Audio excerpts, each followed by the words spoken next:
The new Miss Universe is She is Miss Universe. Philippines. And she also.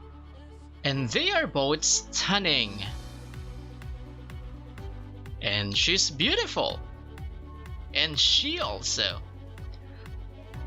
All of them have two things in common. They are all women, and they are all Filipinos. And what it's like to be a Filipino woman? Well, she is usually slim, graceful, and not tall. But what makes her unique from her other Asian counterparts is the Spanish blood running through her veins. Her bright aura is a product of the racial infusion of Malay, Latina, American, Chinese, Indian, and European. The Filipino of today is empowered, informed, open-minded, confident, and free. But despite this, she has not lost her innate qualities of being conservative, timid at times, religious, and family-oriented. And what about the Filipina of yesterday? What kind of a woman is she? Is she conservative and shy? Or is she sexually aggressive? What if you were a woman and you lived before the Spaniards came in 1521? Would you have been the liberal Madonna? Or perhaps probably the conservative Maria Clara? Or maybe that of an Amazona? This is Filipinos Ask What If? And here's what would happen if you were a woman before the year 1521. March 17, 1521, ships of the Spanish expedition led by Ferdinand Magellan first set foot in the country. This date marked the beginning of the end of the pre-colonial era because the Philippines will later become a colony of Spain for the next 333 years. The country during this time was not a whole entity the way it is now. It was made up of loosely related communities called barangay with their own separate social, political, and economic systems under their own tribal rulers. If you were a woman during these times, then you can shout, "Girl power!" Come on, one more time, shout it louder! Yeah, that's more I like it. This is because, long before the year 1521, women already occupy a good standing in society. They were not just confined to doing domestic tasks at home, but rather they had the same rights and privileges enjoyed by men.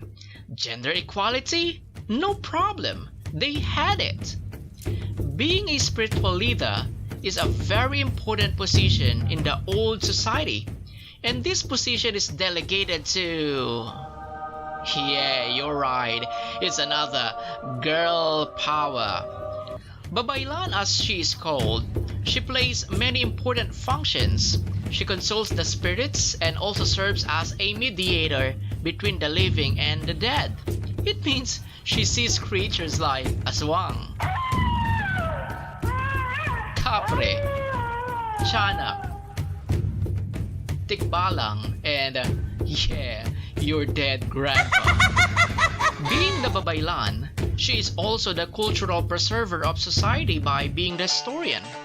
She also provides relief for the sick and both a midwife and an abortionist. What? Yeah, you heard it right. But let's talk about that later on.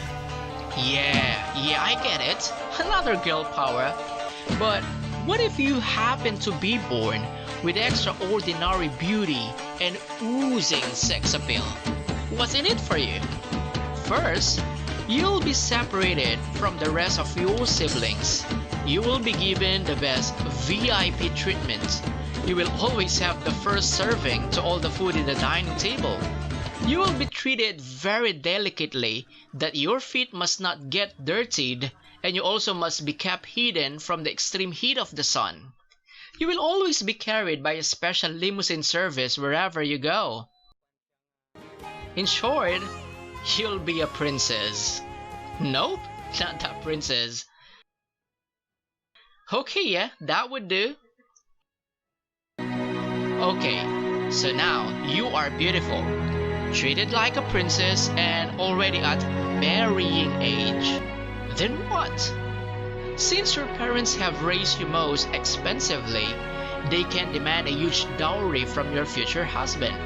This dowry is a sum of wealth that should be paid to your family before they'll let you go. In short, the husband pays, your parents get the money. Yeah, cool. And what comes after the wedding?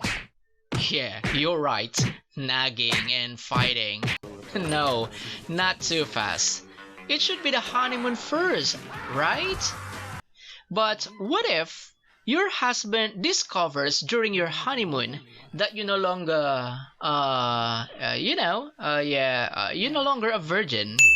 Well, it's totally and absolutely okay because the concept of virginity in the pre-colonial period is non-existent. It means having with or without sexual experience before marriage does not define a good woman from a bad one. A woman who no longer a virgin and is very skilled in bed is considered to be more attractive. Sexual compatibilities are major requirements for a successful marriage. And as a woman, you should have done lots of practice before getting married. And actually, your parents can pay someone to break the Berlin Wall for you.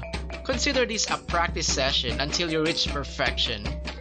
And what if you and your boyfriend are already planning to get married?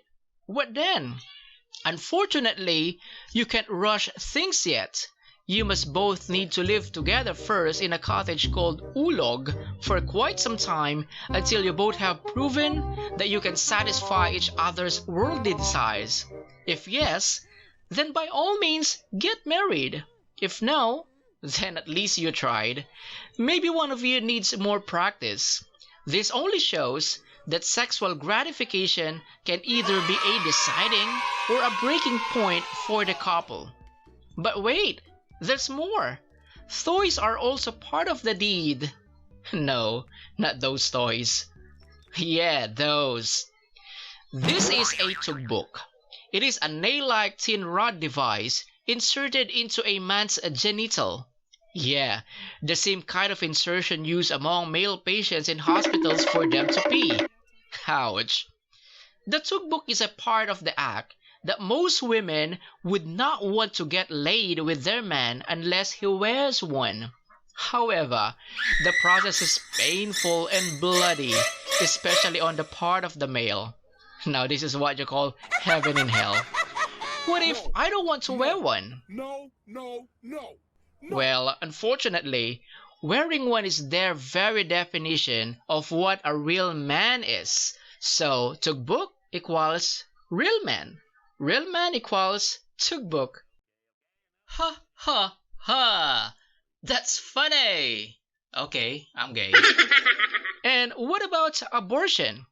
Is it allowed? Since the pre-colonial society has no concept of abortion being immoral, so abortion is practiced. People then believe that only pigs have many children. Ouch, that's racist. So once you reach having 2 or 3 kids and you got pregnant again, then it means it's abortion time. And now, suddenly, it's the year 1521, and the Spaniards are here. And they were like, what? Yeah, they were shocked to see how sexually aggressive, progressive, and liberated the Filipino women were. Who wouldn't get shocked if you landed in an island and had seen lots of half-naked women? Hello? I said half-naked. Okay, never mind. Well, we can't blame the Filipino women for being such because the weather in the Philippines has always been hot. And also, they didn't know what half-naked was. So, how were the Spaniards received by the Filipinas of the pre-colonial era? And lo and behold, they were well received with open arms. Yeah, open arms. Filipinos even at that time were already hospitable, and part of that being hospitable was the fulfillment of the guests' desires. Since they didn't have a notion of good and evil in having casual sexual relationships other than their partners, then everything was but a part of a social role for them to fulfill. The Spaniards were scandalized by what they have witnessed and thus begun the reshaping of what a Filipino woman should be. Catholicism has been brought to the country, and came with it were strict laws on morals and social etiquette. What happened to the Filipino women thereafter? From the pre-colonial women, who was free, independent, has had equal footing in the society, educated, progressive, and liberal, they became the opposite. And the babaylans were rebranded as witches. The Filipino women then became Maria Clara. Maria Clara is one of the characters of the novels of Jose Rizal, the Philippine national hero. Maria Clara became the image of how Filipino women were like during the Spanish era. They were more conservative, timid, shy, wields no power in the society, and mostly kept at home. This type of woman is exactly the type who Jose Rizal criticized for being backward and want progress in real life. On the contrary, he referred to the pre-colonial era as the golden age of the Philippines, where part of it are the Filipino women who were progressive, open-minded, free, and socially aware. Exactly the kind of women that the Philippines has today. Women who are strong and active contributors to society, just like her. And her. Well, it seems like Jose Rizal has lots of insights to offer, but let's just have him for another story of Filipinos as.